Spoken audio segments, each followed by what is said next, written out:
You are now listening to CTR Media Network. The family. CTR Media Network. Yeah.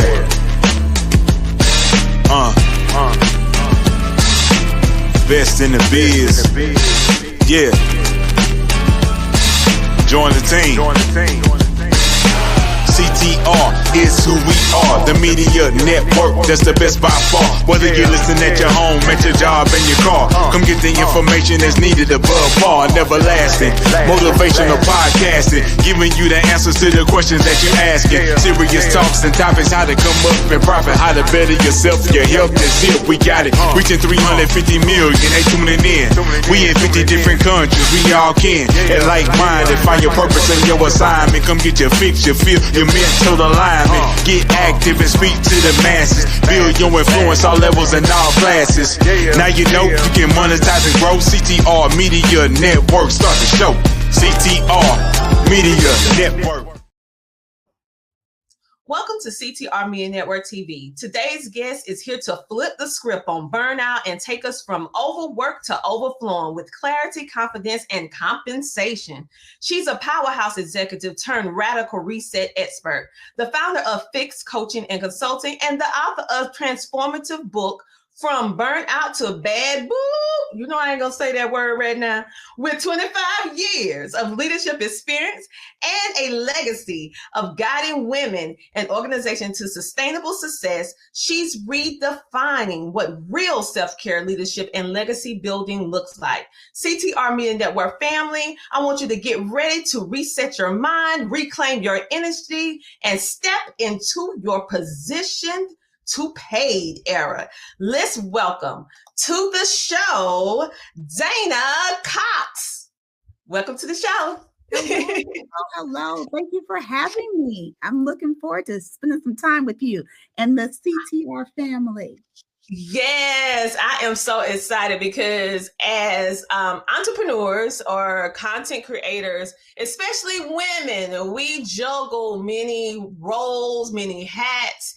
And you are speaking to my heart when you're speaking about this overwork, underpaid, unseen, and how to flip that and stop wearing it as a badge of honor, because we have been conditioned to think that, oh, it's a good thing to be spread too thin. But you, Dana, your story is so compelling because you are a woman who juggles a high-powered corporate career. You have 6 children. Yes, I said 6. I know she don't look like it, but she got 6 kids, 33-year-old marriage. And my question to you is, what was the moment that made you say, I can't do this like this anymore? Ooh, well, when I hear you say all the things that I've juggled, I just kind of go, ooh, that was me. That was me.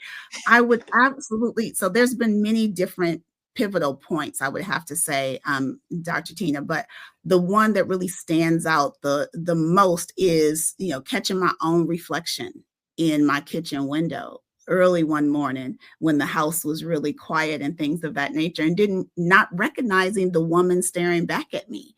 And that was when I was at my heaviest. I was like 287 pounds at the time.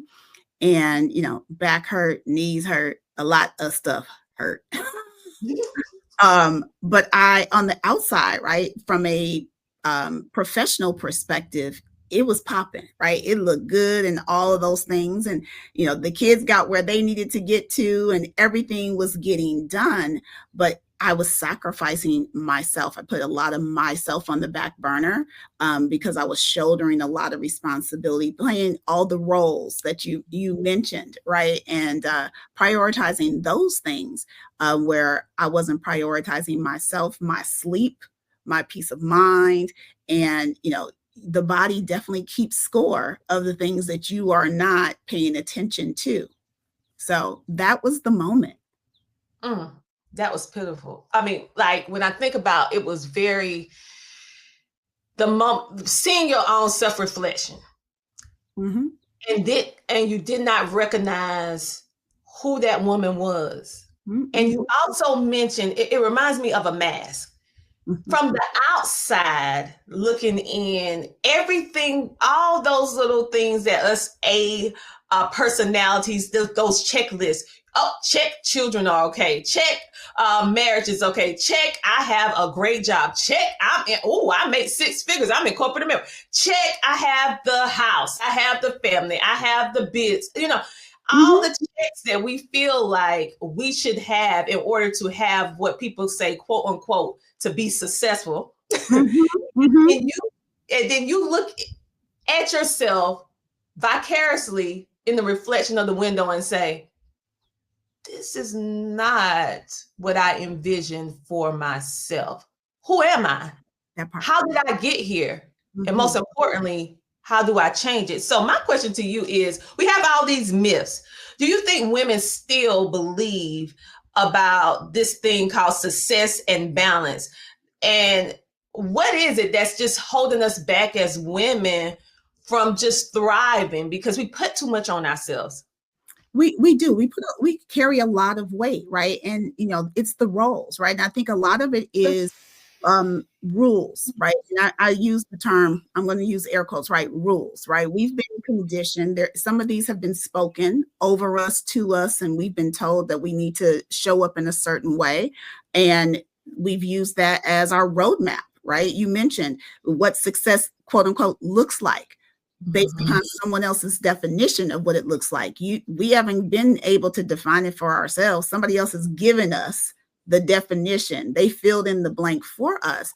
And so I do think that a lot of times we're beholden to what has been given us, what's been passed down to us, as if changing it would be different or would be wrong. I think about the story. There's a story about a young lady who was baking a ham, right? And in baking this ham, she cut the end off the ham because that's what she saw her mother do. Her mother always cut the end off the ham. And she asked her mom, why do you cut the end off the ham? Her mom said, well, that's because that's what my mom has always done. So passed down generation to generation, unspoken. It's an observed behavior that now we've taken on because that's what my mom did. So that's what I know I'm supposed to do, right? Well, then when she asked her grandmother why she cut the end off the ham, she said, because my pan was too small. Wow. Okay. So when I'm thinking about everything that you just said, and I feel I have never heard it illustrated like that about success. And you're right. From based upon how you was raised, what environment, what experiences that you have, your culture, your upbringing will determine how you deem success will be by the experiences and what you see. And that is not necessarily the best thing to do, because what is successful for one person can be something totally different. But we have been conditioned to feel and to think, if we don't do it the way that they did it, then I am not successful. And think about it, like we as women have this conversation to have kids or not have kids, right? Right? So some people think that, well, your life is unfulfilled if you don't have children. Says who? Exactly. That's who. There is no rule that says that you have to have children in order to have a fulfilling life, or to feel like you've now contributed something great and fantastic to the world. But there's this debate that we as women tend to have, and there's the answer for you is the answer for you, and that's the right answer. There's no wrong answer as to whether or not you should have children. The right answer is the choice is yours. That is remarkable, because this is an age-old discussion about what is feminine, what is a woman, what characterized as a good mate, what characterized as all of these little brackets that we're conditioned to feel, because based upon your era that you grow up in, will more than likely shape the way you feel about certain things. Now, this Generation X and all of them, they're like, I don't need a kid. They fine with that. But my generation, your generation, if you didn't get married at a certain point, you didn't have X amount of kids at a certain age, what's happening to you? You're going to be an old maid. You're not going to have no kids. What's wrong with you? Why don't you want to have Oh, you're going to do a career? What's wrong with you being a housewife? Like, it was just like so conditioned that we hear it, we lived it, we saw it on television. And it was just like, if you didn't follow the mold, you felt like you missed something. You missed something. And the reality is we miss something by not really getting clear on what it is that's aligned within us, what looks right for us. And oftentimes we want other people to co-sign on what we've decided for ourselves, right? As if it's not valid and it's not valuable without someone else saying, yeah, girl, do that. That's the right thing to do. Sometimes it's just you and God, 10 toes down. And that has to be enough, because when no one else is rallied around you, the why and the belief in it within you has to be enough to propel you forward.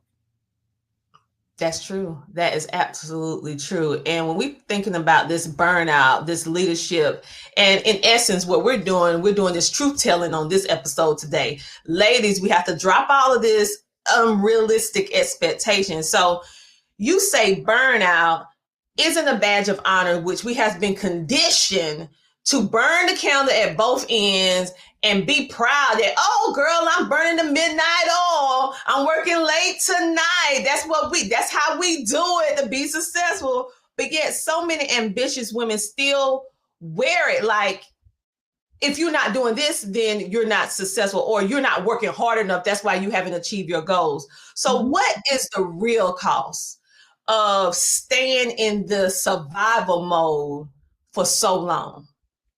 You know, there are different stages to burnout, right? There are a lot of different stages, but you know, your relationships pay a tax. And when I say relationships, I'm not just talking about romantic relationships. I'm talking about your friendships, your relationships with your children, with your family, and things of that nature. There's a cost associated with that, right? Of course, your health pays a price for that as well.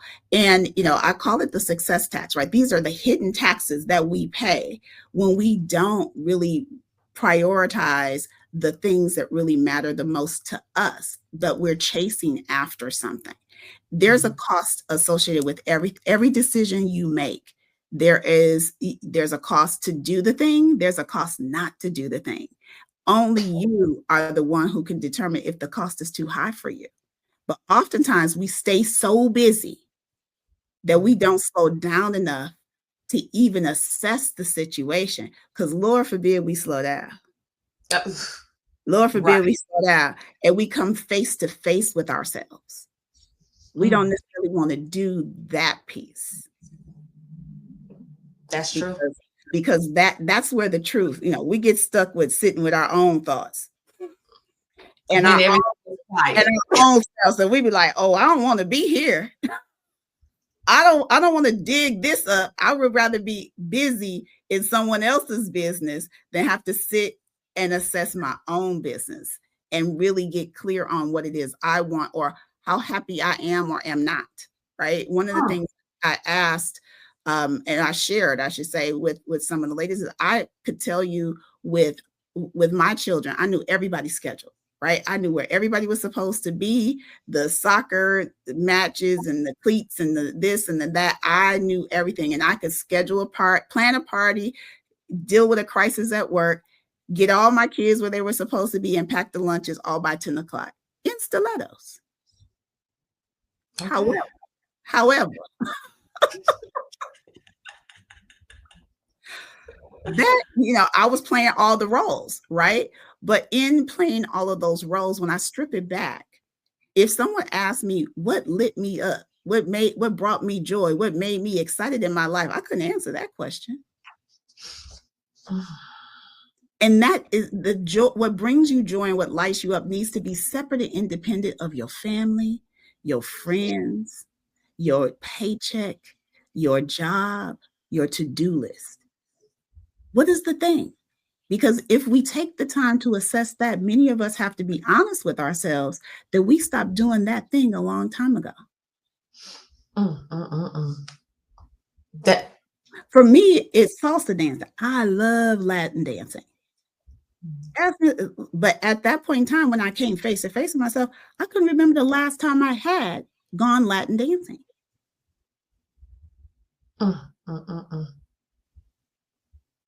Wow.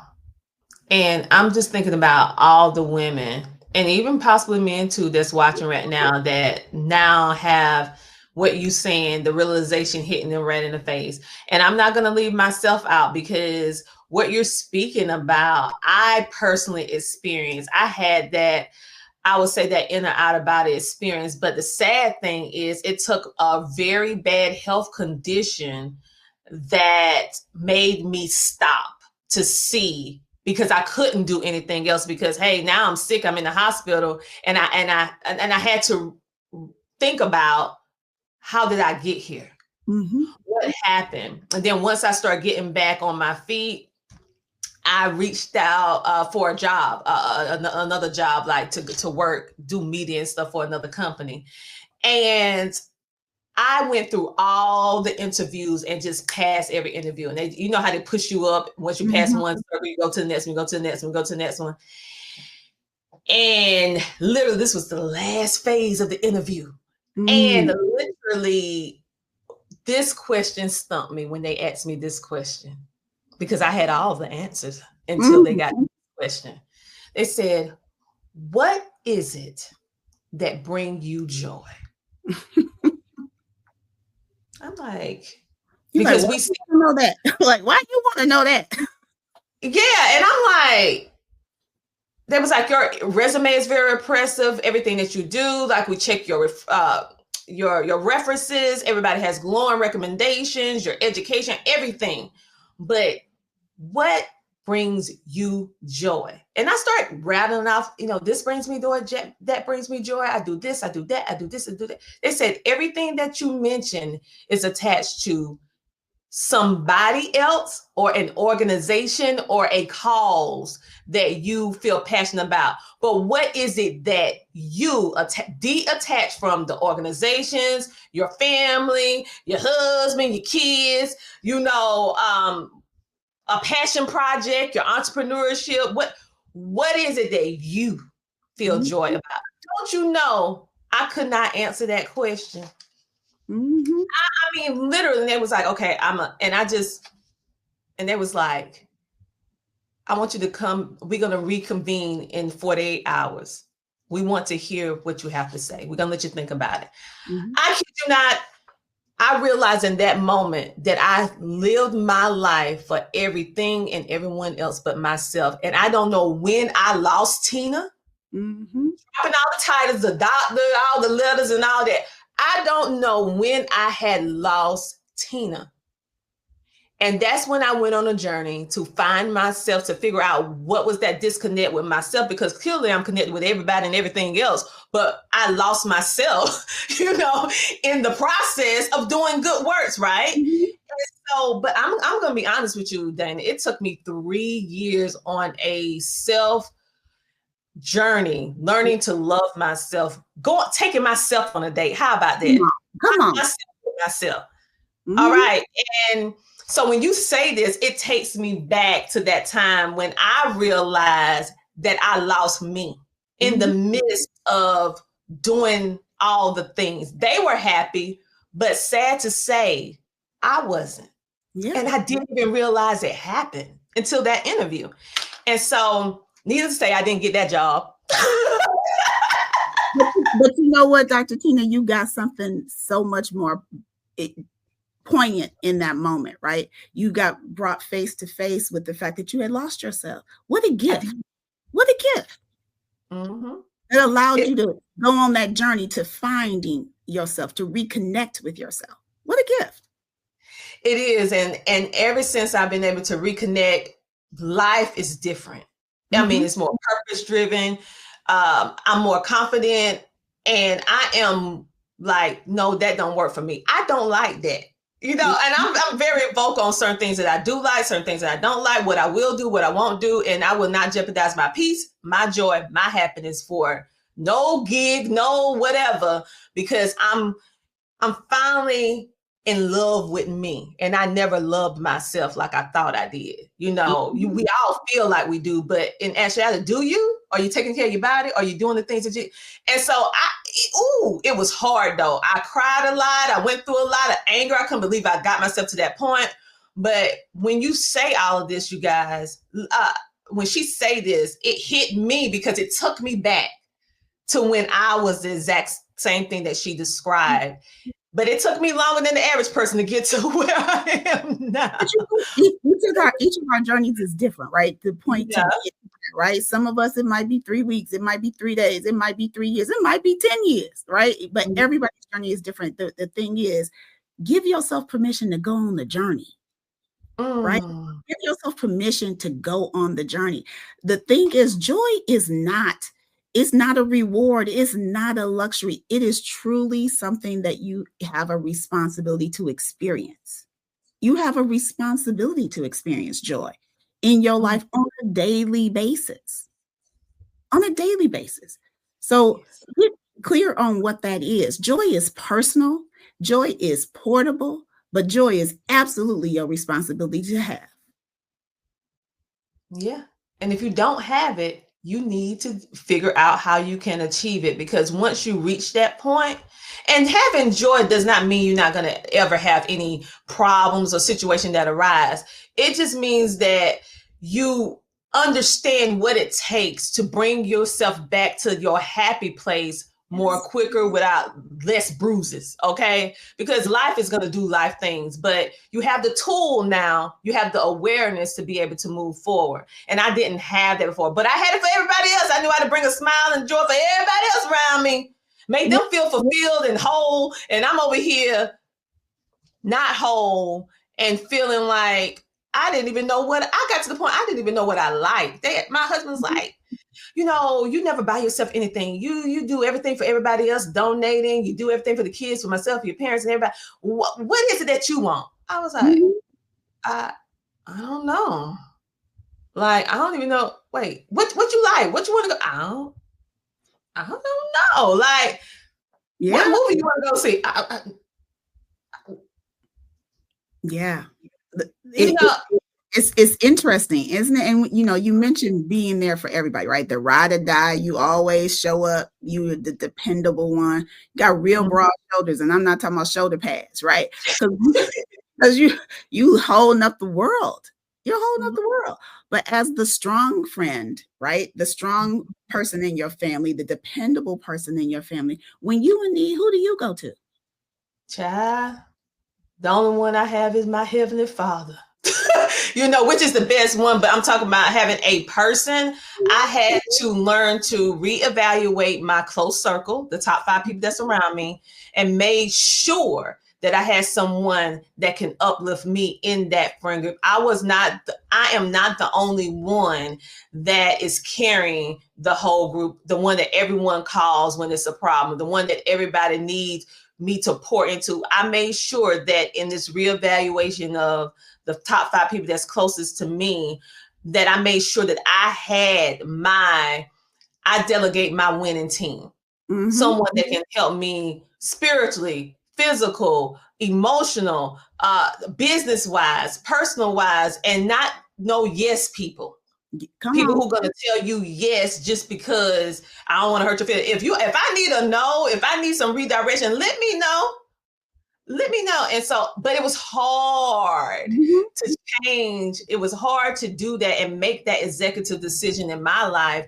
But I tell you what, it has been one of the best things that I have ever did. And so when I think about this experience that we're talking about, burnout can, like you said, mean different things to different people, especially women in leadership. And right now, I want to talk particularly because we are women of color. I have noticed, and not saying that other race and ethnicities don't feel this or don't go through this, but I have noticed that it's a different nuance when you have women of color in leadership roles, especially in corporate America or in places where we're not usually there, and we get there, how do they handle that high level of stress without all this losing of oneself and everything like that? Because you're trying to stay in that position that you know it was very hard to get to. Yeah.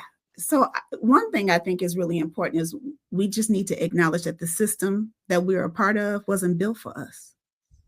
And oftentimes we tend to think that because we are now been invited through the door, have a seat at the table, that somehow the rules of engagement have changed and that they should be accommodating. They're not going to make it easy. And nor should you expect them to. And oftentimes we expect them to, and then we upset that they don't. Yes. You are so right. But I also think it's important that we all, like, I was asked this question about how did you learn how to navigate, the corporate environment? Nobody teaches us that, right? We go in and we do the best we can with what we know. And then, they say, bring your whole self, and then we mess around and do that. And then we shock and surprise that they really didn't mean that. No, girl, do not bring your whole self. Exactly. They're not ready for all of that. No, not the fullness. Not the fullness, especially if you have not done the work on you to get clear about who you really are, because you might mess around and be shocked around who you meet too. That's true. That is so true. So ladies, you can navigate it, but you're going to have to really do self-healing, self-evaluation, self-care. And it's not something like once you get to the point where you have this awareness and recognition of it, it's something that you're going to have to consistently work on. It's not something that you reach a point and then, oh, that's it. No, it's a daily thing that you have to remind yourself. You have to put in the work. You have to put in as much work as you put for your corporate job, for your business, that you have to put in the same amount of time and effort into yourself.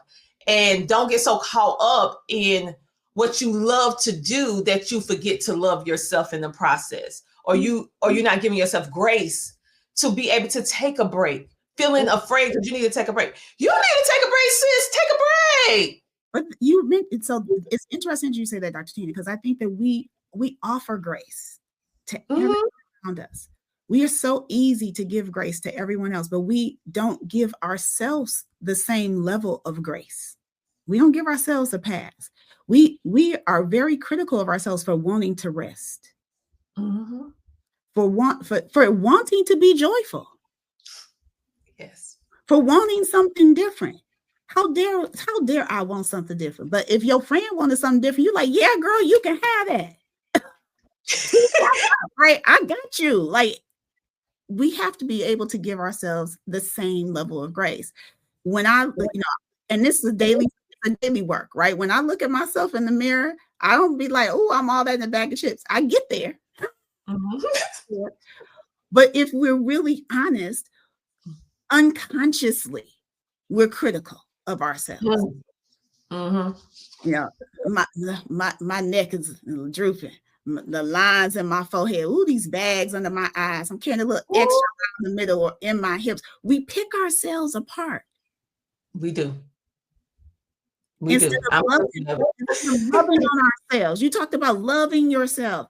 Turn those things, those unconscious things, into loving things that you would say to yourself, right? How can I reframe these lines in my forehead? You know what? Those are lines of wisdom. I've been some places. I know some things. That's it. But when those negative things creep up, turn that into a loving phrase, a life-affirming phrase. How can you flip the script on how you speak to yourself? Because how you speak to yourself sets the tone for how you engage with other people. What you allow other people to do and say to you. We don't think it does, but it really does. We set the tone for how people experience. We set the energy in every room that we enter, whether it's physical or virtual. We set the tone. People are a mirror unto ourselves. So if Bob is giving you stank energy, it might be because Bob is picking up on the energy emitting from you. Self-reflection. Woo. Reflection. You know, you have to give what you want to receive. And even if at that moment you do not feel like being joyful, happy, whatever, jovial, whatever, however you want to put it, you still need to present what you want to experience. Mm-hmm. And energy meets energy, like you said. So right now, I want to speak to all women. Okay. Whether you are, it don't matter what color you are, it don't matter what age bracket you are. Let's talk about this age-old problem, despite all the advances that we have had in society, in jobs, and also the leverage that women, well, I'm not gonna say leverage, but the advancement women have been having in getting in multiple different industries, corporate America, or as an entrepreneur, because the numbers speak for themselves. Mm-hmm. But yet, we are still battling this situation of connection between being underpaid and overworked. So why do you say there's always a money story behind with this burnout that we experience? So here's two things, right? One, we're performing, right? We're performing to the rules that we've been conditioned with. Keep your head down, do a good job, work hard. They will eventually notice you. Lies. They are not going to eventually notice you, right? You have stop being the best kept secret around. How do you speak about your accomplishments? Get clear on who needs to know you. You have to market yourself and your skill and your ability. Do not be sitting there. If you're in corporate, do not expect your boss to be doing that. That is not his or her job. You are the CEO of your own career. Get in the driver's seat. Take the keys back. But also, you have to understand what your market value is. And don't be afraid to ask for it. Many of us won't even negotiate. We just take the first thing offered. Mm-hmm. But we haven't done the research to understand what our market rate is.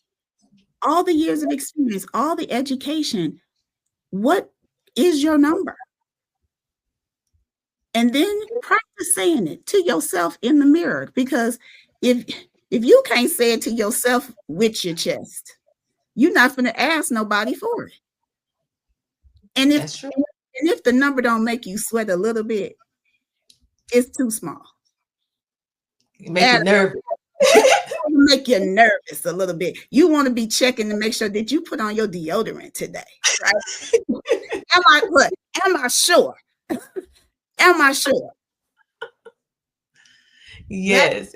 How to feel? You need to feel a little nervous excitement about it to know that, okay, I'm now challenging, right? But if you can say the number real easy, you know you ain't asked for enough. Exactly.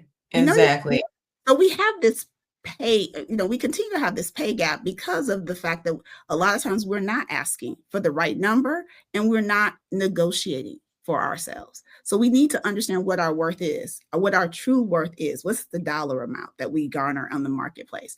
And I'm not talking about a range.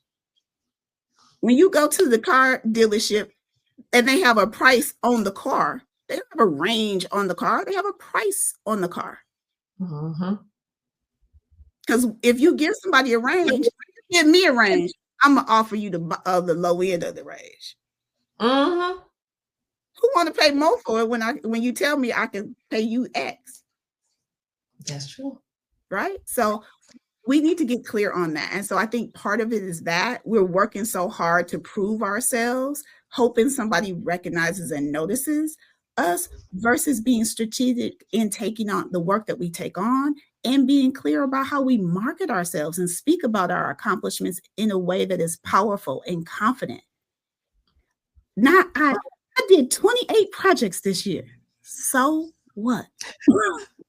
And I'm not being disrespectful. 28 may be a lot, right? You want your boss to care. You want your senior executives to care. Quantify that in the language that they understand and that they care about. I have supported 28 projects that allowed this organization to reap the benefits of 38,000 in new revenue, or 38 million in new revenue. I'm like, 1,000, that's not enough. That's not enough. $30 million in new revenue, right? They care about revenue. They care about customer experience. They care about speed to that revenue. What are the things that you want, and how does it stack up, or what are the results or the outcomes that matter to them?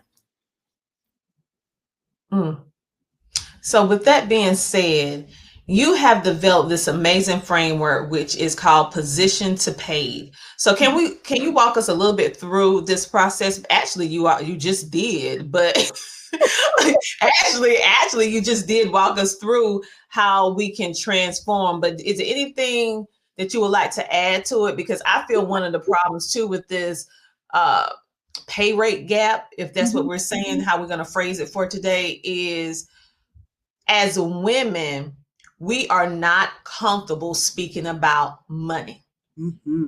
Very true. And I feel that if we start getting used to being comfortable with speaking about money, and not just, oh, I got to pay this bill, or I got to do this. They'll talk about that all day long. But I'm talking about, like you said, the value, your worth, and being able to position it, like you said, position to pay, which you are an expert on. I feel we got to get used to speaking about big numbers. We have to get used to, like you said, sweating, getting nervous. Like you said, an amount that you're like, oh, wait, are they really gonna do that? That's my worth. I want $50,000. I want $150,000. I want 1.5 million. This is the value that I'm bringing. We have to get used to that. So how do you help people with your framework of position to paid? The first step is really getting clear, right? We need to have absolute clarity about where we are and where we're trying to go. Right? You don't get in your car taking a road trip not knowing where you headed. Otherwise, you just, it makes me think about that song, "You Got Me Going in Circles." Out here just driving around. So you got to be clear on where it is you're trying to go first. Then we can create a plan from there, right? Clarity. Once you get clear, then we can figure out how we need to position ourselves in order to achieve the destination. That's like putting the address in your GPS. That's the equivalent of putting your address in the GPS. So now we know where we're headed. And then it's really important on branding and visibility, right? So you can't brand a thing. You don't know how to set yourself apart or from anyone, either in the organization that you're in or out in the marketplace. You have to be clear on how am I unique amongst all the other people that do this thing, right? If I'm doing IT web design, what makes me unique as a web designer? What sets me apart from all the other web designers that's going to make people recognize me amongst the masses? How do I set myself apart? And then create visibility opportunities for yourself, right? If you are in corporate, take on those projects, raise your hand for those projects. And I'm not saying raise your hand for every project, but raise your hand, be strategic. Leaders are strategic about what they take on, but they also, part of that strategy is understanding how you will leverage that in your plan, right? So I'm going to take on this project because it's part of my strategy, but the other part of my strategy is, how am I going to leverage it? Who am I going to be talking to? What conversations am I going to be having? What data and metrics am I tracking that matter, that are also going to be things that are going to be part of my, my golden apples that I put over to the side. And when I talk about the beast that I am, I'm going to say, these are the things that I've done, my accomplishments that I've garnered, that executives and others in the ecosystem care about. Because then it's not just saying the number that you want, but it's having the receipts to back up the number you're asking for. But if you don't understand the impact that you have had to quantify the number you're asking for, you're lost. Yeah. So numbers matter.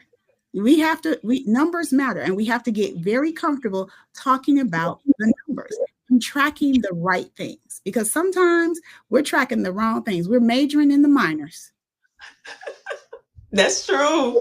In the minors, right? So we need to surround ourselves. You talked about your circle, and it's really important that your circle is small and intimate, but they are people that are not only going to pour into you, but they're going to challenge you and hold you accountable to what you say you want and what you truly say you desire. Mm-hmm. And when you are not showing up for yourself, they're going to show up for you. That's true. They're going to dust you off and put you back in the game. After they tell you off. Give you a good old country spanking, okay? You're going to have a good old cry. They're going to give you a Kleenex. Mm-hmm. They're going to go in there, shower, clean your face up, do your hair, and let's go back to work. Exactly. And so you're really now speaking of the mindset that we need to have as leaders, the strategy that we need to have behind what we're doing, to understand our self-worth, to understand the value, to have the data. Mm-hmm. That I love to say data equals dollars. Okay. Once you understand what you're bringing to the table, you can put a number on it. And if you're a person that's saying, well, I don't know what that number is, you got Google. Research how much an average person with your expertise get paid for this XY job or whatever like that. Then based upon your uniqueness, what you bring to the table, add some more on there, put some more zeros on there.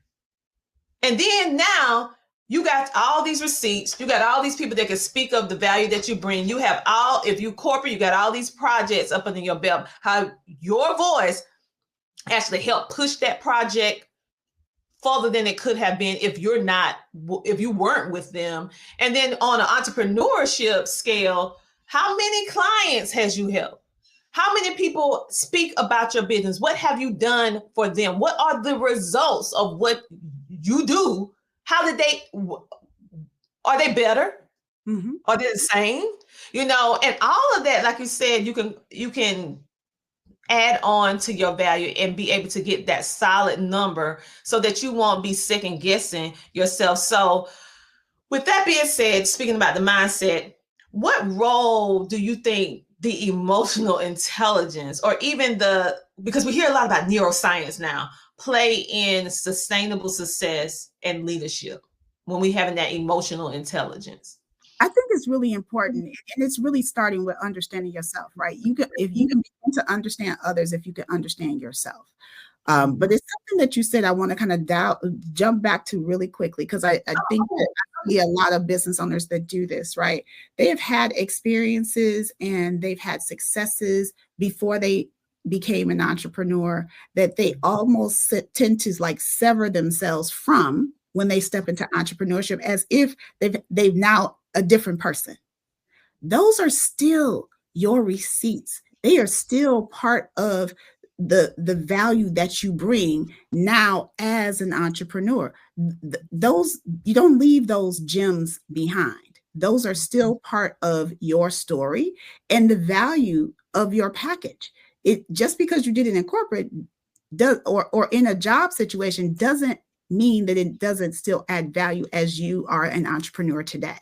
I've had conversations with people who have been entrepreneurs now 10 years, but prior to being an entrepreneur for 10 years, they were doing similar work in a corporate setting for 15, but they never talked about the numbers and the outcomes and the receipts so technically they have 25 years of experience. 25 years of value that they've contributed to different people in their lives. And then it was that's when the light bulb, they were like, oh, so if I look at what I'm charging in my business based upon the totality of my experience, I really am undercharging. Yeah. That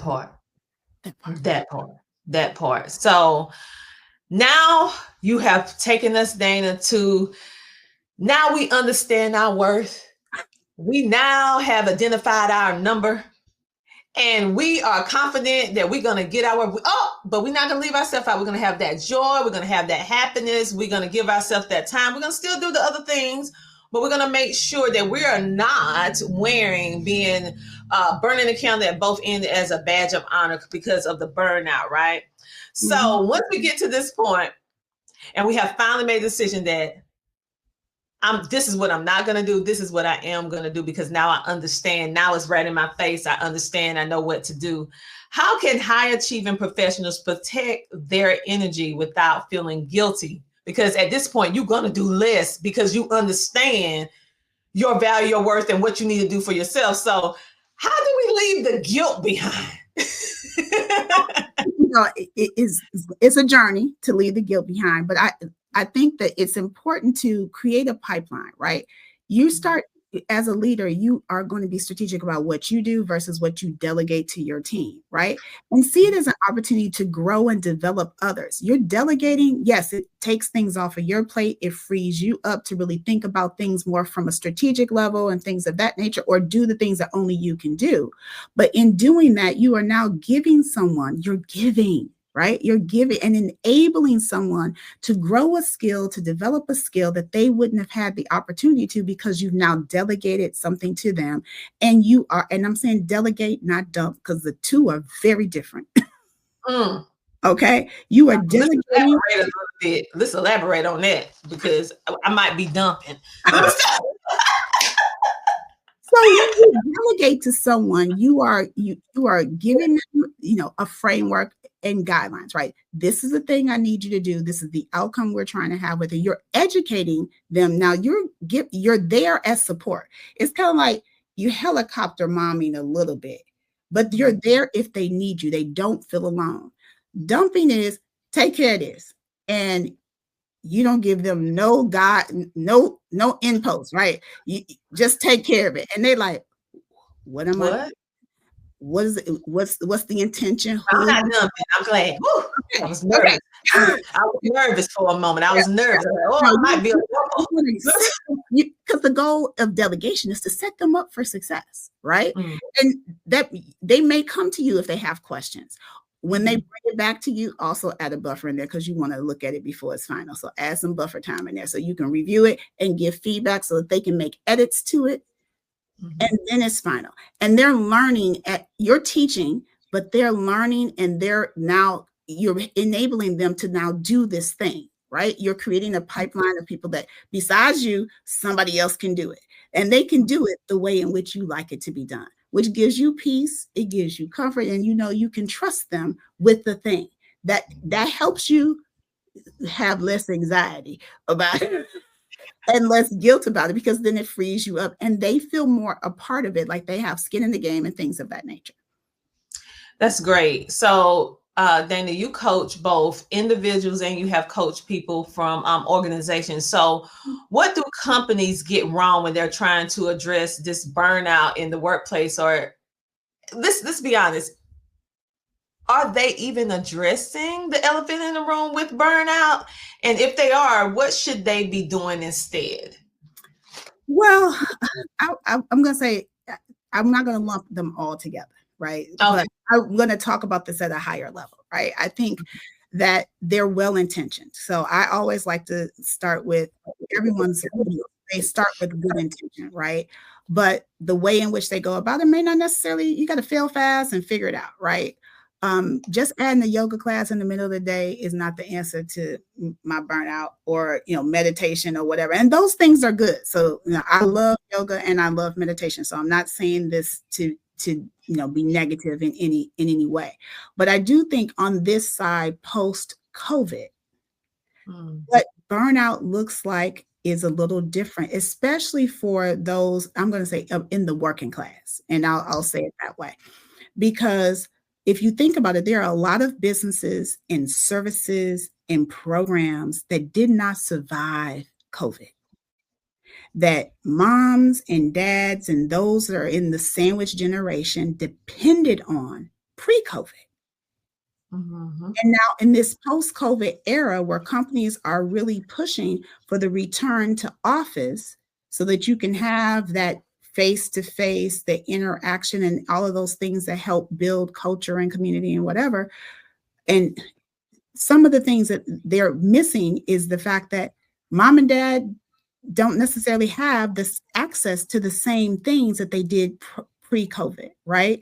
And with what's happening in our government and trimming down the government, some of those programs that do exist today may not exist tomorrow on the other side of the changes that are happening.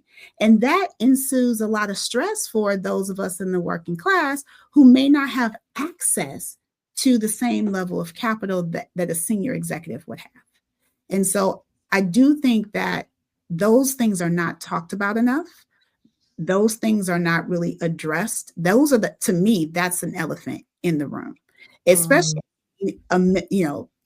I think about a lot of my friends that are the sandwich generation, where they do have young kids that are still in school and they have aging parents, and they are now taking care of both ends of that, and they are professionals or entrepreneurs. And it's a whole different dynamic on this side of the pandemic.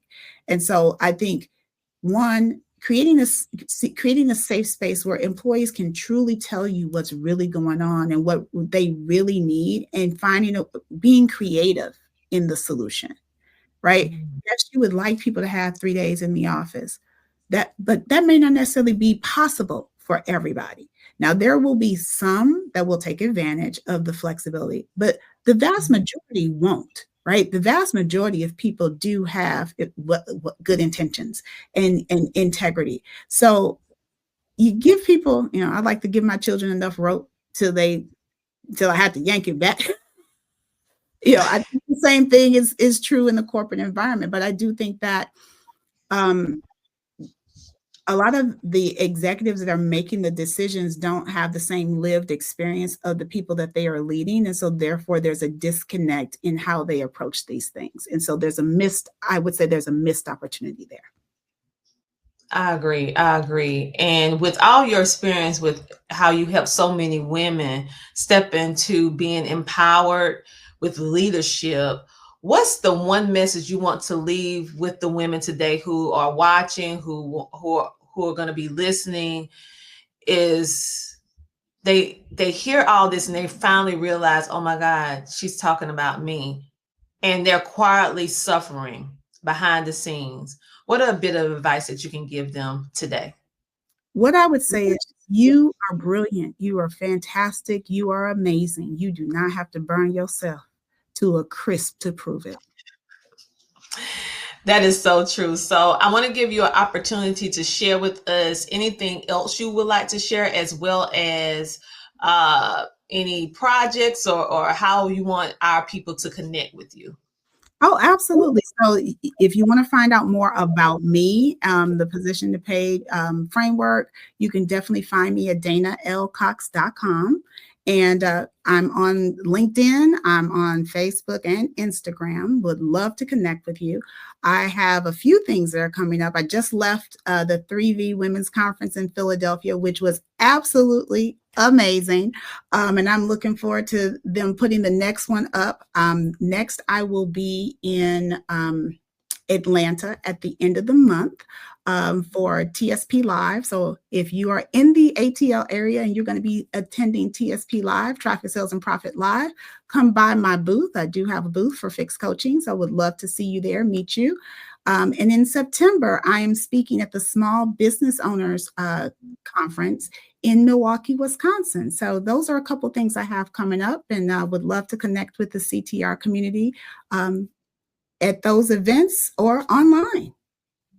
I absolutely love it. Make sure to stay connected with Dana, because she can actually help you be able to work through all the chaos and all the mess for you to change your mind, so that you won't be wearing this burnout or burning candle at the both ends as some kind of badge of honor. That is not something to be celebrated. It is something to change.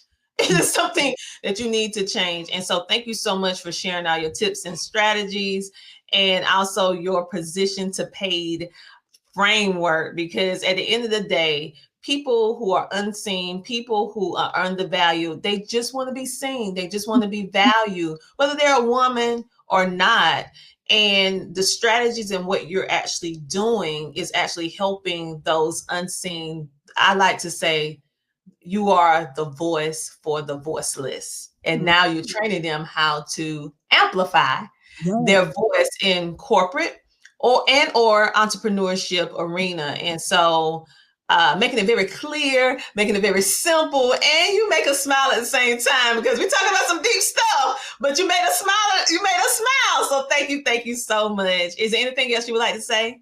No, I really appreciate the time with you today, Dr. Tina, and with the CTR family. I loved sharing this space with you and having this conversation. I really thoroughly enjoyed it as well. So thank you again for being a featured guest on our show. Yes, you guys, this was the amazing Dana L. Cox, where she helped us from burnout to breakthrough, how women can reclaim, yes, I said it, power, purpose, and pay, honey. The 3 Ps. If you want to know more about her, which I know you do, go check her out on all the social media. You will see it in the description of this video. For those of you who will be in the Columbia, South Carolina area on October the 11th, we are having the Media and Wealth Summit in Columbia, South Carolina. We are going to be talking about everything media, everything that is wealth building from a personal and also a business level, where you'll be able to ask the experts questions that is burning inside of you. On this event, we want you to leave filled with things that you can execute, and you will have that. For those, so go ahead and get your tickets today by going to www.ctrmedianetwork.com. I would love to see you there, be able to hug your neck, shake your hand, however you like to be addressed, because I would love to help you guys in regards to TV, podcasting, and media, and also my amazing business partner, Michelle Green, and also our amazing keynotes and surprise panels that you're going to be able to experience while you're there at the event. So mark your calendars for October the 11th to come on down to South Carolina. Yes, for those of you who are watching us right now, you may be watching us on social media, maybe YouTube TV or whatever the case may be, but I want you to take it a step further. I want you to scan this QR code and download our CTR Media Network app today, because guess what? It's absolutely free. That is our way of giving back to you, making sure that you have access to quality content like the amazing Dana, who actually helped you break through all this struggle, honey, and get what you actually need. So make sure to download today, and not just watch CTR Media Network TV show, but watch the other 30 plus shows that are created by independent content creators to help you from everything from business to life to self-improvement and so much more. Thank you so much for being here on today. And I would like for you to come back same time, same place next week. Thank you for being a part of CTR Media Network TV. I'll talk to you later. Bye.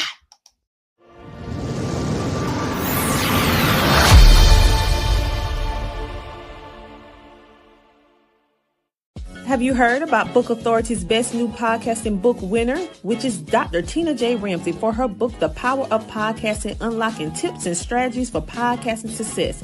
This book is your podcasting coach in a book. She is sharing so many strategies. This book reached #1 twice on Amazon for new release and best-selling book. So go ahead to ctrmedianetwork.com to purchase your copy today, or simply place your order on amazon.com today and unleash the power of podcasting. CTR Media Network is now accepting new podcasters to join our growing network that's reaching 350 million global listeners. Have you heard? CTR Media Network offers podcast production, podcast training, distribution, and product placement. Book us for your next event or schedule an interview with CTR Media Network podcasters today. To learn more, go to ctrmedianetwork.com.